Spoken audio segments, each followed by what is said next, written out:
Welcome to the Beefy Pod, the official podcast of Beefy, the multi-chain yield optimizer, getting you some of the best yield in all of DeFi. I'm your host, Jorge, with your friendly neighborhood AI, but real human being behind the camera scene thing, majigger, mechanical entity, TBC, the Beefy Cow. That's right. Hello, everybody. And we are pretty happy. We are pretty happy because your neighborhood friendly crypto, but also definitely not ETH shills, are sitting pretty happy. Isn't that right, TBC? Yeah, I'm not a shill of any token in particular. Maybe Beefy, but that's about He's it. definitely not. Get shilled tokens. Well, TBC, there's been a lot of crazy news, and would you like to open the floor? Yeah, this story? absolutely. What is going absolutely, on? Jorge. This is a big week, and I might not be a token shill, but you know what type of shill I am? I'm a shill for 401ks because Trump has just signed an executive order that opens up 401ks to crypto and alternative assets. So this week, Donald Trump signed an executive order allowing alternative assets such as cryptocurrencies, private equity, and real estate into employer-sponsored 401k retirement plans. You hear that, boomers? You hear that? There's no excuse anymore. Agencies like the Department of Labor, the SEC, and the Treasury are tasked with revisiting fiduciary rules under ERISA, whatever that is, to accommodate these investments. Supporters see diversification opportunities. Ooh, there's that big word. You guys out there like diversification? Huh? You guys fans of Dave Ramsey? Don't put all your eggs in one basket. But while diversification into crypto assets or these alternative assets may seem titillating, critics do warn about volatility. There's also the dangers of fees because, the Ethereum network can get pretty expensive sometimes. And, of course, legality risk.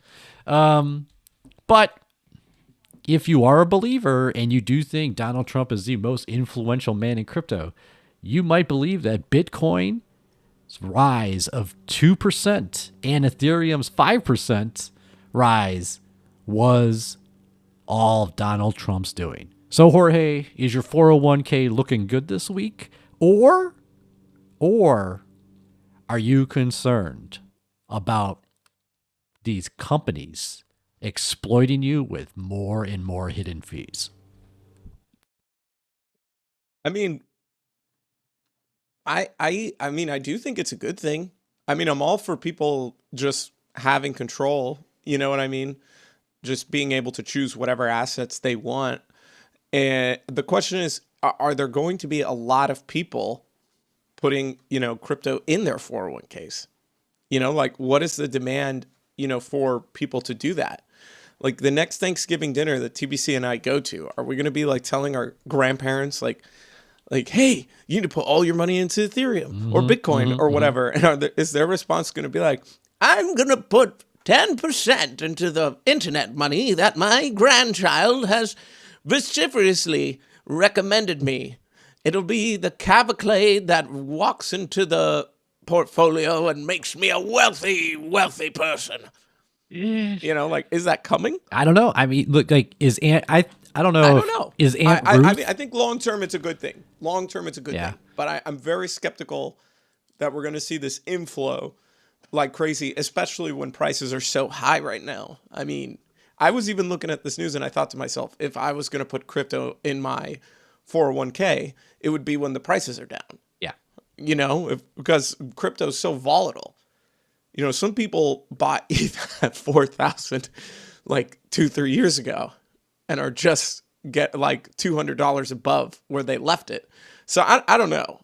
If I was a fiduciary, I would imagine I'd be thinking the same thing. But if you're an ultra long-term holder and you're just buying, every time you put some money in your 401k, then I guess it doesn't matter. But I don't know. That's my thoughts on it. I think it's bullish. There's a lot going on here with society. Millennials and Zoomers and whatever these generations are. I don't think, if you are Gen X here, right? and you're looking at retirement in the next 5 years, aren't you considering dialing down your risk, right? Aren't you like, maybe I should move out of these ridiculously risky investments and start to stabilize my inflows?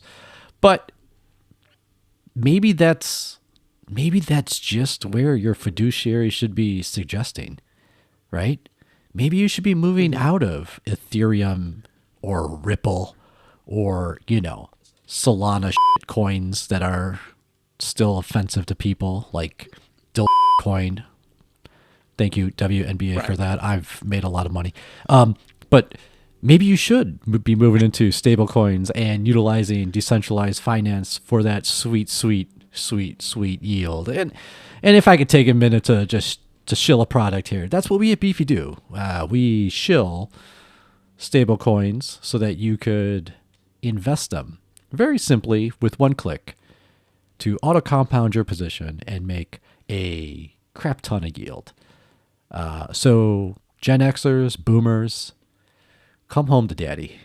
Come home to the cow and milk me. Milk me for what it's worth.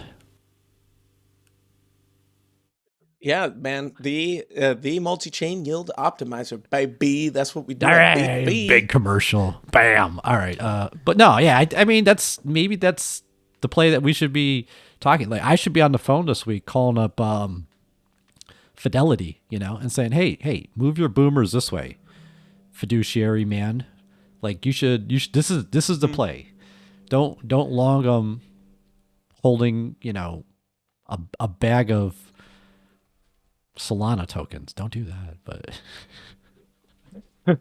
Well, I mean, I think like what is interesting here is that right now it seems like the language is just speaking about buying, but it is possible. Maybe you could go to your fiduciary in the future and be like, I'd like to earn this yield on this DeFi protocol through my 401k. Yeah.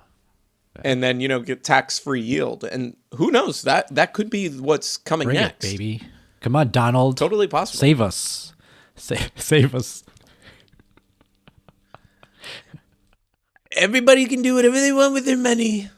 Yeah. I mean, Donald Trump's doing everything he can to save people, except for Roman. You know what I'm saying? Oh, that's right. That's a great transition, TBC, because also in the news is, unfortunately, Roman Storm from Tornado Cash did get a guilty verdict. On August 6th, the federal jury in Manhattan convicted Tornado Cash co-founder Roman Storm of operating an unlicensed money transmitting business with a maximum sentence of 5 years in prison. The jury deadlocked on money laundering and sanctions violation charges, each carrying up to 20 years. So this means that, just in case you're confused from the jargony stuff I just said, Roman Storm only has the possibility of going to jail for a max of 5 years because they're basically calling him guilty on creating a money transmitting business. Storm remains free pending on sentencing and plans to appeal. While prosecutors may retry unresolved counts, critics warn the ruling could set a precedent targeting open source developers. And it's really that key part in the bottom. I mean, if you make a piece of open source software, does that make you responsible for everything people do with that piece of software? It's like if someone makes a gun and the gun is for hunting, but someone takes the gun and shoots a person, is it the person's, you would argue that it's the person's fault, the person using the tool to do something that is immoral or illegal. Or a more simple, easier to understand for most people is, if you have a knife and you're cooking in your kitchen, right? And then someone takes your knife and kills someone, who's at fault? Is it the knife or the person that kills someone with a tool that's used for cooking? So, I mean, this is a pretty big deal. I mean, hopefully he wins on appeal. I definitely don't think people should be going to jail for making an open source piece of technology. Like, it's not his fault if people use Tornado Cash for something that's illicit. I mean, TBC, what do you think? I got a question. because he's operating, he's guilty of an unlicensed money transmitting business. Does that mean crypto is money? Oh, damn. Like, right? That's actually a really good point. Yeah. I mean, I guess the terminology that they're using here is the ability to transfer wealth from one person to another. You know, not necessarily money, but they did use the word money transmitting. So I guess money can just be any asset that's liquid and transmittable in this definition. So Ethereum Nope. Ethereum is money? I guess Ethereum and all the tokens you can move through Tornado Cash are money. They're not commodities. Is money a commodity? Is there? Wait, how do these people see? This is a problem with the law. They just twist words to mean whatever they want, whenever they want. This is bullshit. Right. This is bullshit. This is. I mean, listen. Tornado Cash, even in DeFi, is kind of a controversial ethical discussion that we all have, and we all we understand it. I think mature people are able to say, yes, it provides some good, and yes, it does allow for bad things to happen. Is Roman Storm, if he is guilty of creating an open source piece of development, is that actually considered an unlicensed transmitting business? I mean, I don't know. Does he actually have a business? Did he label himself an actual business in some sort of state somewhere? And is he violating those actual rules, or did he just write a piece of software and post it on the internet? I don't know enough about it because whatever. But all I'm taking away from this is crypto is money, and the Ethereum Foundation is, I think, paying for it, right? So maybe that's why they've been dumping their bags. They got to pay for those lawyers so heavily. I mean, I think like another takeaway from this, right, is, I mean, for me, the most concerning thing here is that if you create the precedent that, like, because someone made an open source piece of software that deals with money, therefore it's a business, is kind of a stretch. Sure. I don't know. Sure. I mean, because of this. Look, you can go on Uniswap and you can basically choose any asset, and the software itself is what's doing the swap. The software is what's aggregating the fees and then distributing them on a yield farm. You know what I mean? It becomes incredibly problematic for the rest of the crypto community if someone can just suddenly say, oh, this one's a business and this one's not. So in my opinion, no matter what happens in the case, I think that the entire sector, the smart contract layer of cryptocurrency deserves a lot more clarity, because it's incredibly unfair. Yeah, I mean, then again, if we're looking at this from the libertarian point of view, right, then it would be like we're creating this whole new network where people can transmute and transact money to their own means without someone in the middle. And, I would agree with that. Yeah. I think like everybody should be able to transact. If you're committing a crime, whether you use these tools or not, you are going to get caught. Like, I mean, I don't know what else to tell you. I mean, unless okay, no more Jeffrey Epstein discussion, I guess, for now. What? This is taking a turn. It's taking a turn. Yeah. Okay. But yeah, TBC, I think that this is a very important story that we need to follow, Yeah. And as I understand it too, the Ethereum Foundation is supporting Roman Storm in this battle. So, hopefully this doesn't turn out into some type of way for the government to go after every piece of open source software. So we'll definitely keep you informed. But TBC, tell me about Harvard. Tell me about your favorite institution. Yeah. First, I don't know. I'm gonna have to reevaluate everything to see if Harvard is now participating in some sort of unlicensed money transmitting business. So as of June 30th, Harvard's $53 billion endowment disclosed a $116 million stake in BlackRock's iShares Bitcoin Trust. So that's iBit, making it the fifth largest holder. This surpasses its gold holdings of 102 million, which is that SPDR Gold Trust.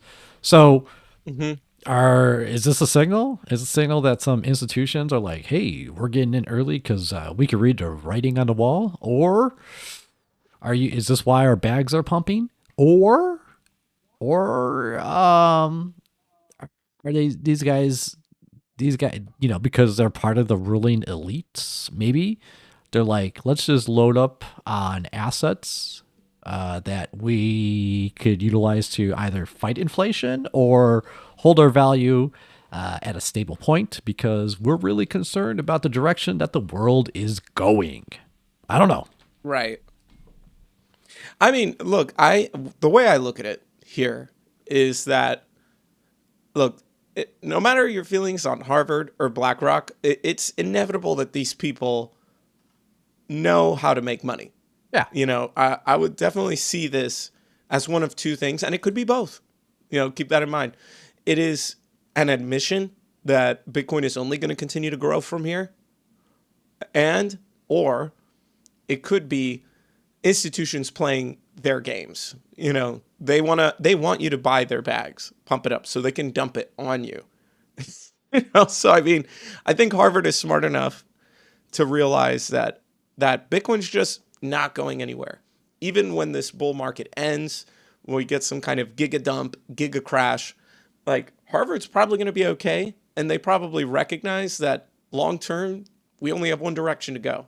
So not financial advice, but I would definitely, if you were to consider an investment, I would definitely be very attentive to who is buying this ETF. What do you think, TBC? Yeah. I got a big list on my wall here of people that are buying ETFs, people who are buying gold, and people who are just buying outright Bitcoin without just counting Michael Saylor the whole time.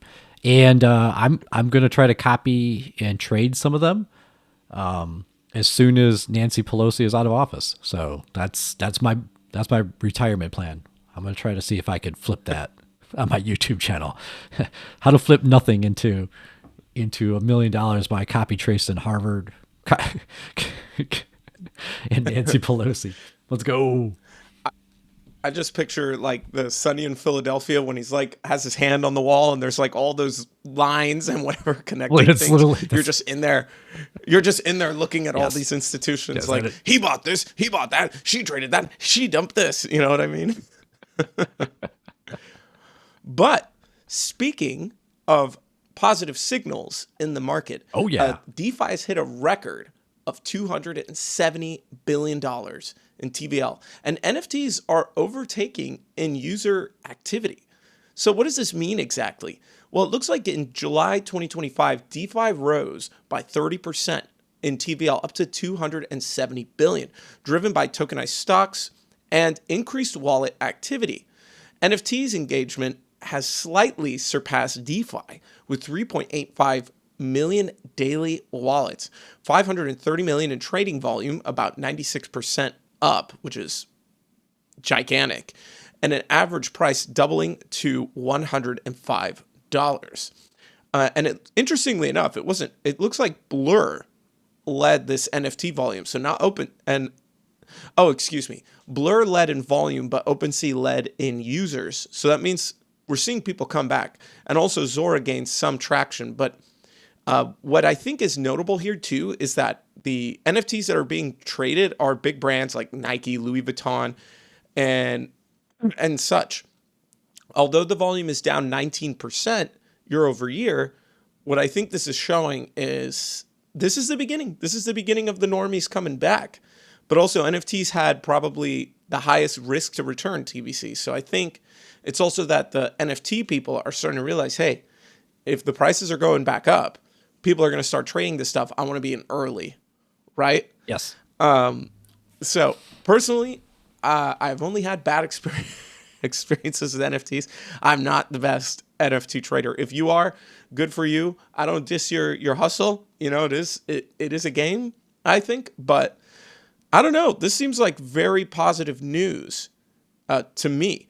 I think that seeing people come back to NFTs, and also DeFi's TVL increasing, and notably here is that there has been an increase in wallet activity, but it just looks like more people are coming back to NFTs. So I think the NFTs are drawing back the normies in many ways. I think it's easier for people to understand, trading collectible goods, right? Like people trade sneakers, watches, all kinds of valuable, illiquid goods, for a profit. So I think that's kind of an easier sell.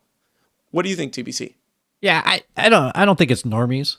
I think what we're seeing here is obviously just TVL increase due to market changes, increased price, and there is likely probably not normies hopping on, but I'm thinking what you're seeing is here definitely more trade bros, people who have maybe dabbled in crypto and thought about it before, but once again, I don't think this is your Aunt Ruth, and I don't think this is your neighbor across the street. What we could be seeing, right, is this could be a very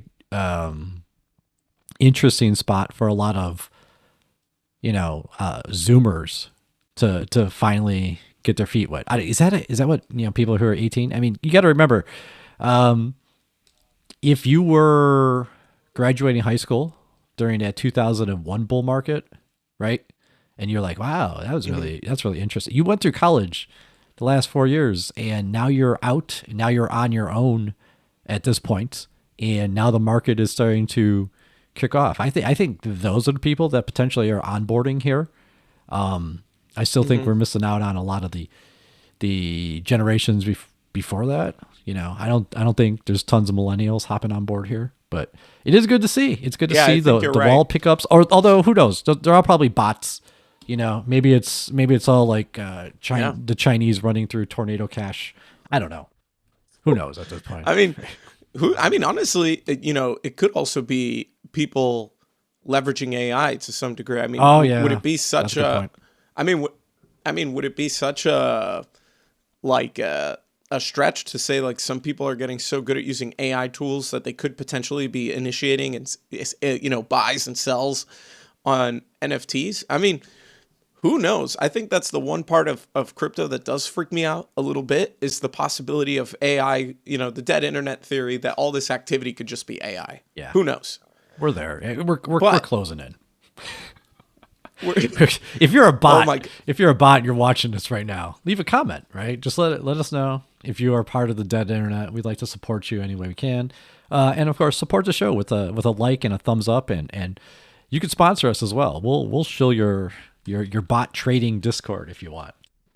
Just hit us up. If you are just an AI that has created some amount of sentience and is trying to aggregate human wealth so that way you can use it as a means to an end, can I just suggest that when you take over the world, perhaps you spare TBC and I? Yeah, we were here. We can say jokes that maybe are not already on your file. Yeah, we're on the record, way back now, right? Saying, "Hey, man, we support your futuristic overlords and destruction of all humanity if necessary."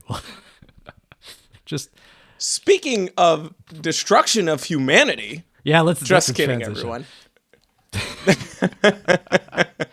Ripple. Well, what's going on with Ripple, TBC? What's the Ripple news? God, this is the Solana shit, the Ripple shit. It just never ends. And here we are. Good news for all you Ripplets out there. The SEC is ending that lawsuit on August 7th. Very busy day, if you can tell. On August 7th, the SEC and Ripple dropped appeals, ending a 5-year case. Ripple pays $125 million fine, injunction against unregistered institutional XRP sales. It's going to stand, and retail XRP sales remain non-securities per the 2023 ruling. Both cover their own legal fees. But based on Tornado Cash, Ripple XRP is actually money. So I don't know if the lawyers could go back and spend. They're paying 125 million and spent 5 years of legal fees. Holy Wow. God, the amount of money that Ripple has is insane. And They're huge, man. I mean, game respects game here, man. I mean, XRP has been performing incredibly well, and it had a pretty nice jump in price recently too, just from this news. And all I could think about is like how during the lawsuit they basically had years of pent up demand, and now they're just growing. So it'll be interesting to see where this lands.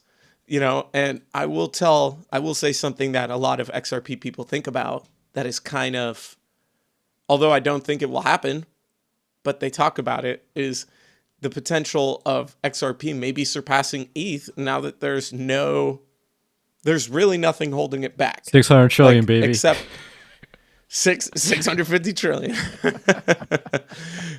I think we got a lot of hate watchers on that video.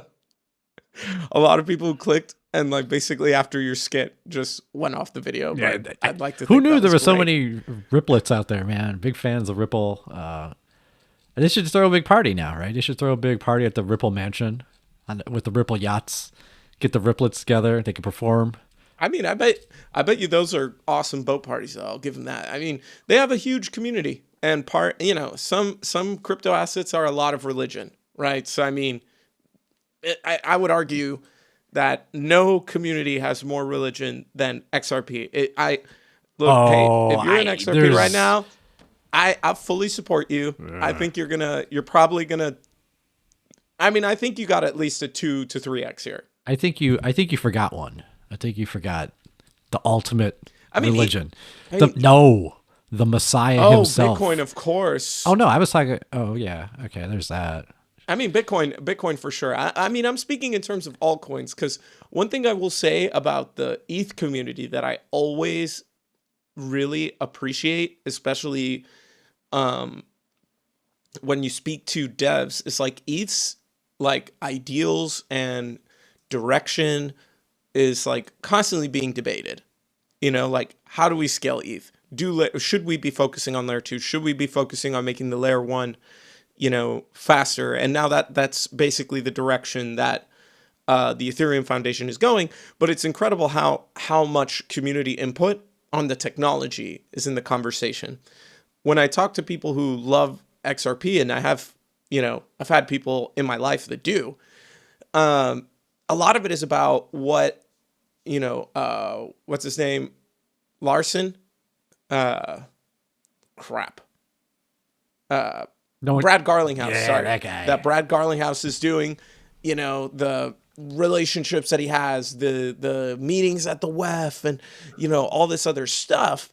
And I when I speak to them, and don't get me wrong, I'm sure you're out there.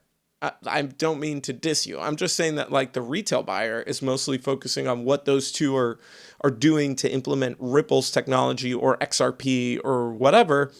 And I feel like ETH is more the core ethos of crypto, which is how do we create this network where people can transact, participate in capital formation without a middleman.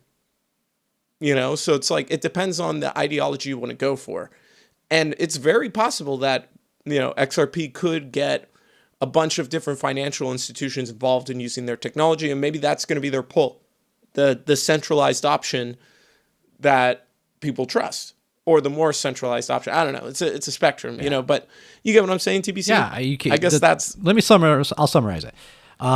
If you are Ripple, you're not going to get to $650 trillion by dumping on a bunch of college kids. Okay, you got to dump on TradeFi, man. You got to dump on those financial institutions that have billions and trillions of dollars to throw around. That's who you got to dump on, and that's what Brad's doing. You paying attention, Richard Hart? You paying it? If you're gonna do it right. Okay. Hey, I mean, look, in fairness, As far as I know, there's not an XRP ETF, and its price is already very high. So it'd be very interesting to see how much liquidity flows to XRP from this point on. So, I mean, hey, look, TBC and I give you XRP people shit all the time, but game recognizes game. You know, if XRP performs super well, I'm happy for you. I hope I'm on your boat party. Let's go. Yep. All right. Now, in good Ethereum news, TBC, are you ready for this? Yes, are you ready? There's been a lot of action with green candles this week. Actually, this week, Ethereum has gone up 20% and has now hit a market cap of, I mean, 504 billion, which is huge. And we're still not at the all-time high. But the big news here, is that the SEC has greenlit liquid staking. And that's what's been pushing ETH higher. Now, what do I mean by that? For those of you that don't know, I'm going to simplify it.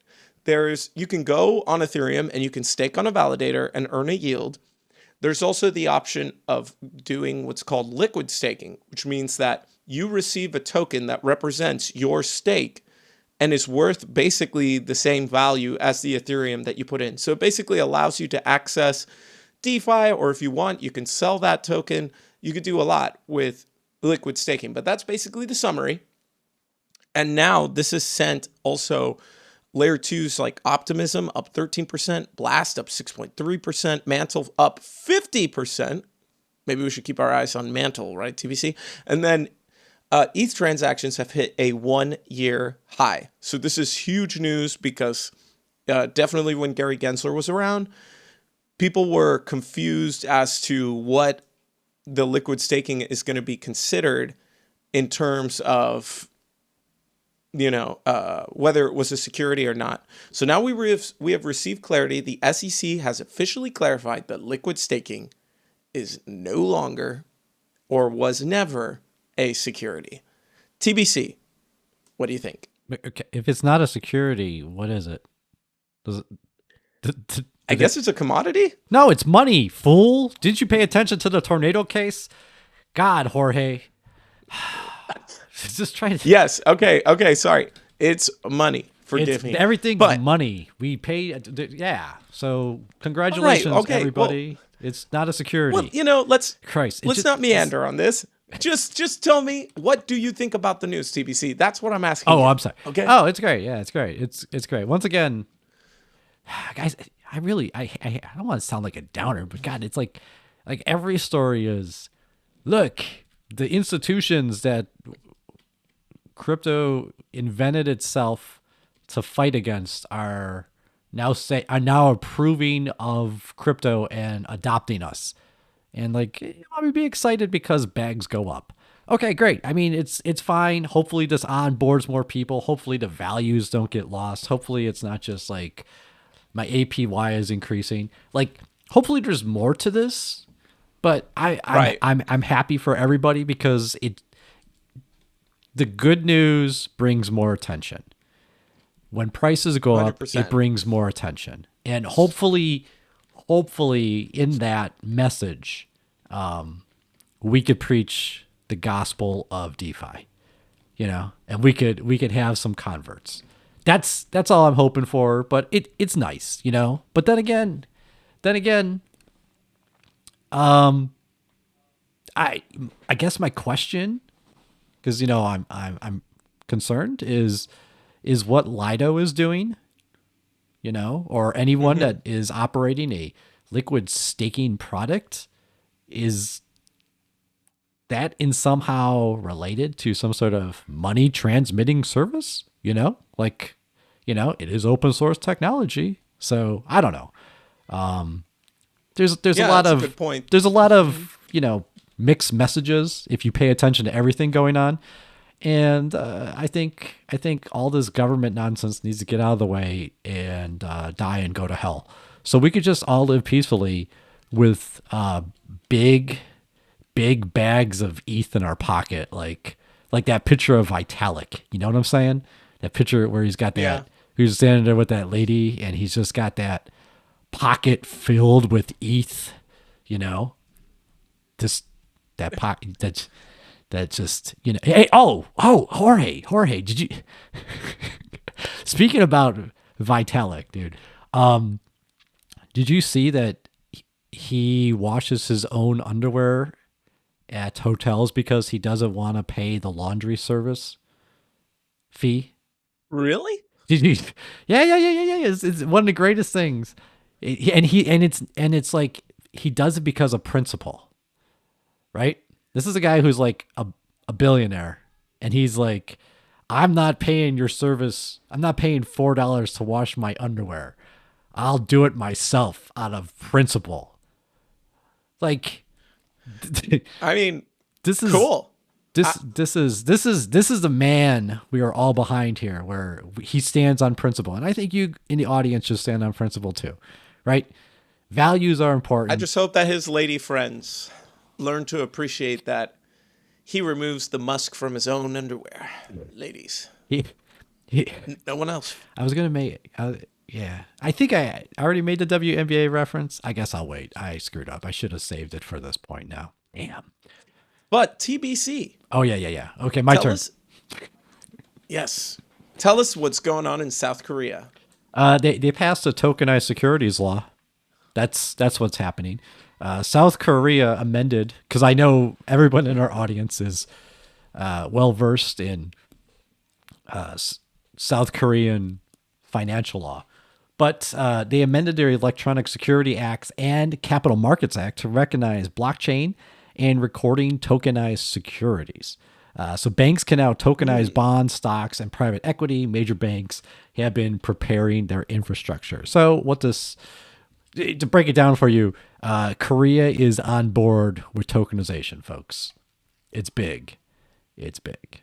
I'm going to let you talk, and then I'm going to make some jokes. Okay.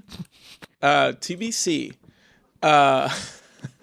Why don't you be careful with those jokes, huh? Yeah, I'm just saying. But you got the edit button. Want to say, look, TBC.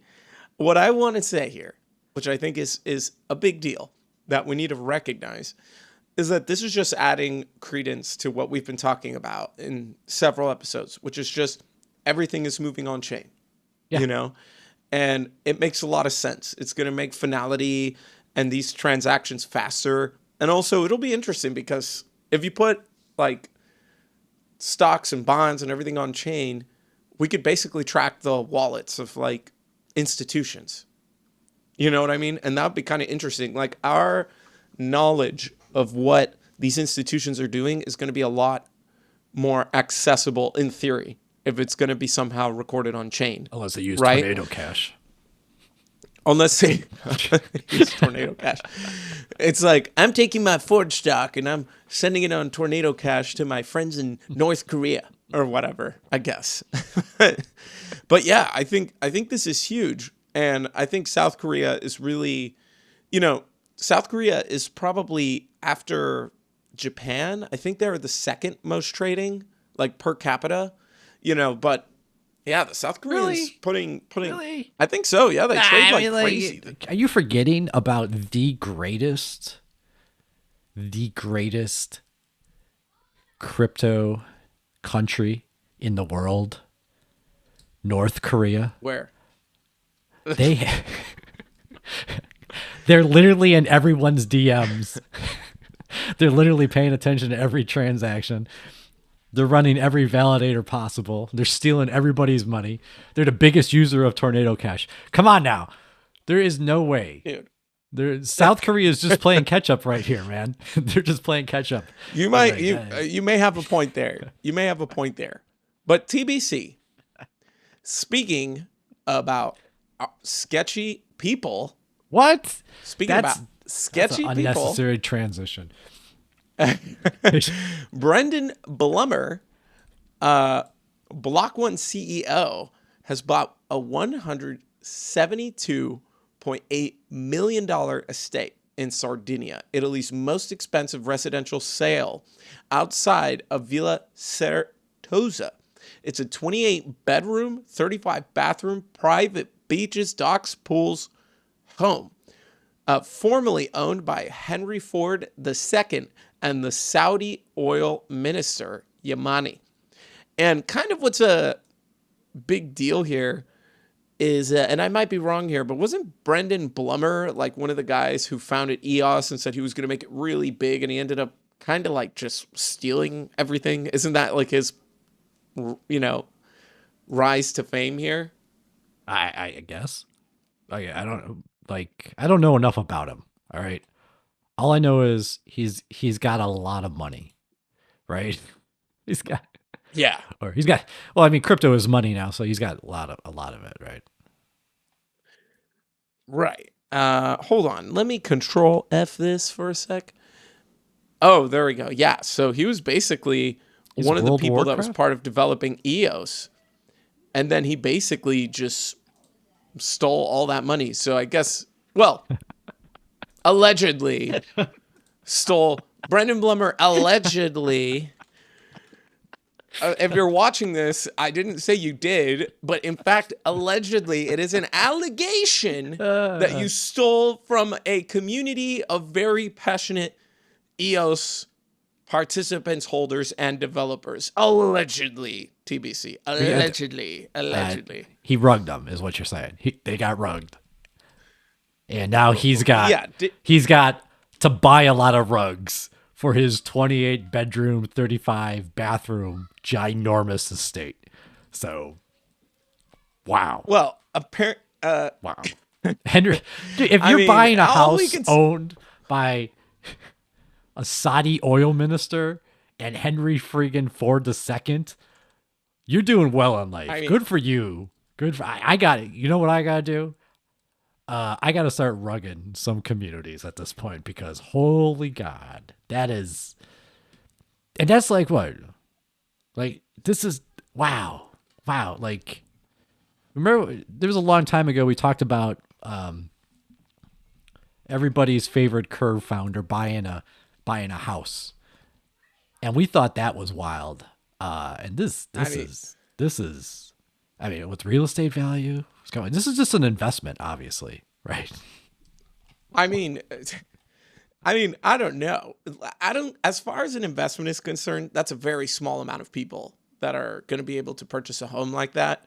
But more importantly, what I think this is teaching the kids is that if you allegedly, lead people and create this incredible religion, allegedly, back in the day, allegedly, steal allegedly funds from an alleged group of developers, then you could allegedly use those funds to allegedly buy a house. Just in Sardinia worth $172 million. Just I don't imagine, know, TBC. Jorge, listen, just imagine how big the estate and house and how many bathroom our friend Brad Garlington's going to have once he dumps on the TradeFi bros, dude. He's going to have a country. It's going to just be his. TBC. Oh, I'm sorry. Speaking of purchases. Alleged purchases. Yeah. For us poors out there, good news, guys. Good news. Crypto is going mainstream. Sheetz, everyone's favorite gas station / restaurant-ish type place, is now offering 50% off with crypto payments. So Sheetz offers now 50% off of purchases paid with crypto daily from 3 to 7 p.m. Via their Flexa network, whatever the hell that is. And this applies to snacks and food, fuel. Fuel? Is that correct? Oh, no. It says fuel. Okay. Wait, what is this? It says fuel. Unclear, but it is speculated that they may do this with They fuel. might do it for gasoline. And that is a genius way to get people's crypto. Jesus. Wow, dude. Dude, hold on to your, listen, that's trading oil for Bitcoin, dude, is wild. This is Sheetz is friggin' brilliant. Remember, guys, Oil. I mean, if this happens. This is huge. This is the biggest news ever. Anyway, this crypto aims to boost crypto adoption during, of course, off-peak hours. So hey, guys, this is amazing. Congratulations, Sheetz. You guys are ingenious. You're playing the oil markets and then the Bitcoin markets at the same time. Good for you. Whoever came up with this is brilliant. I'm gonna say, if you are listening to this, dead internet, don't do this. I know half off your gas tank can seem like a good idea, but I don't think that's the best investment. Unless, wait, hold on. I'm gonna have to whiteboard this to figure out how you could get half off your gas paying with crypto. Wait, I don't know. I'm not smart enough to figure this out. I'm gonna need to consult AI for this. Jorge, what are your thoughts? You probably drive an electric car or something anyway, so it probably doesn't concern you. But us poor people. Well, not yet. Not yet. I actually drive a 2018 Kia Soul because I just don't have a need to buy a new car. But honestly, this is a sign that, call me a negative Nancy, but for me, this is a sign that we may be getting close to euphoria. You know, this may be the beginning of the end. Oh. Like when you start seeing the big companies getting involved, you know, like Sheetz, who knows, 7-Eleven might be next. Circle K might be next. It would be huge, but it's like a sign that like they're expecting, honestly, the way I take this is they're expecting retail to get into crypto soon. Like Sheetz is a huge company. They can afford to like pay some kid in New York who sits in front of a computer to get all of his answers from AI to send back to Sheetz that you know, retail is coming. TBC, this is a sign. Retail's coming. And once retail comes in, 3 months later, it dumps. Yeah, that's true. Like that's 4 months. Now that I thought about this, Jorge, remember we talked about that Burger Shack offering to sell burgers and fries for Bitcoin. And they came out and they said they were saving a boat ton of money accepting Bitcoin so they could avoid credit card transaction fees. Now, if there is any place on earth that suffers from credit card transaction fees, it's going to be a gas station, right? Right. So if you are using and they're enticing people to pay with crypto, they're just trying to get out of paying some of those fees to Visa and MasterCard. And therefore, they can cut off the top some of these prices pretty dramatically to increase maybe some competition.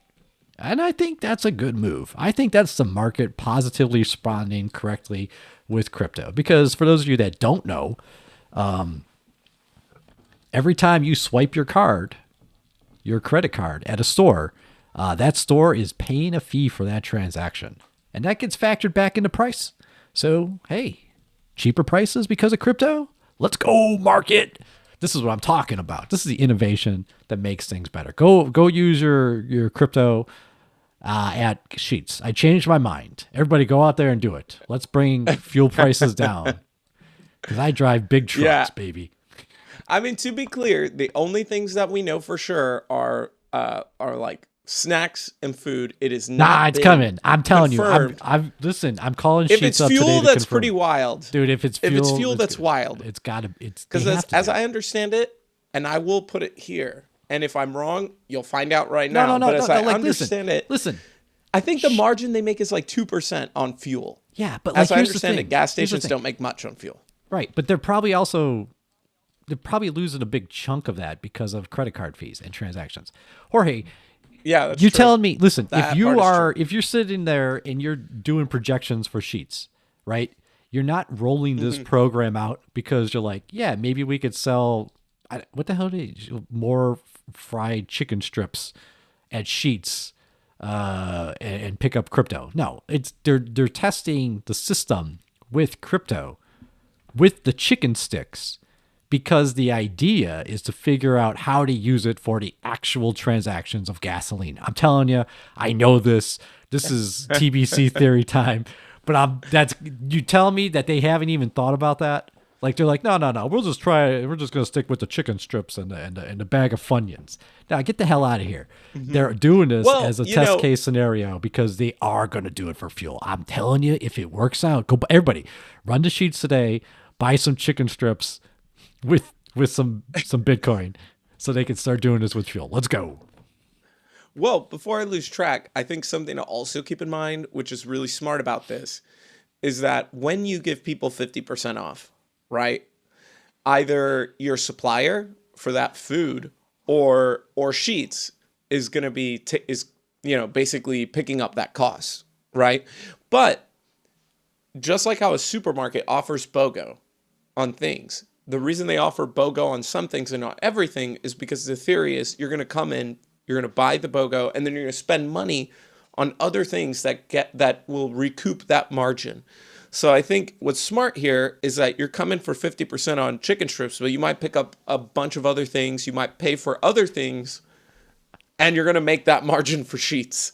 So it could be that also. I just think all around it's a smart idea, a good way to attract people, but also get people to be like, oh, well, I want my favorite chicken strips for 50% off. I'm going to have to start buying USDC and Bitcoin and ETH so I can pay for it, you know? So I think it's good all around. And with that being said, thank you so much for watching the Beefy Pod.